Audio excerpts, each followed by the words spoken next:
decision on immigration was made yesterday, and while South Carolina's Attorney General Alan Wilson applauds it, immigrant advocacy groups remain hopeful it will change. News 19's Sonia Gutierrez joins us now with the story, and obviously this is one of those issues that either you fall one way or another with it. That's right, Darcy. It definitely is a complicated issue, and it has a lot of people on their toes. Yeah. Let's watch.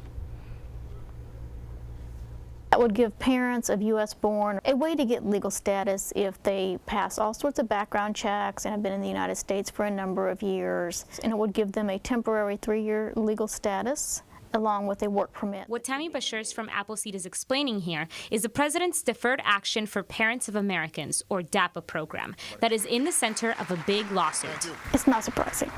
In the fall of last year, President Obama announced DAPA program that was supposed to come into effect this month, but South Carolina, along with 26 other states, filed a lawsuit saying the president cannot rule on immigration by himself without it going through the Congress.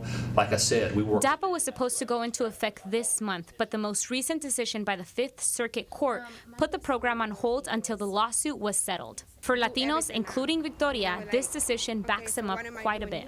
I actually have a lot of friends. I have a lot of families that I know from church, from the community, and they will get really, really happy if this passes. Through a statement by the Attorney General's office, Alan Wilson says immigration reform is long overdue. However, it must come through responsible measures passed by the people's representatives in Congress, not unlawful executive actions which ignore the Constitution. DACA, I couldn't do it. Victoria is a recipient of the president's first executive order, which was not challenged by this lawsuit, and granted her the same things DAPA would do for other parents and adults. And just having the freedom to say I can do stuff and I could be everywhere or anywhere I want without being afraid to get deported. This, she says, is the same she wishes for friends and family waiting on a decision.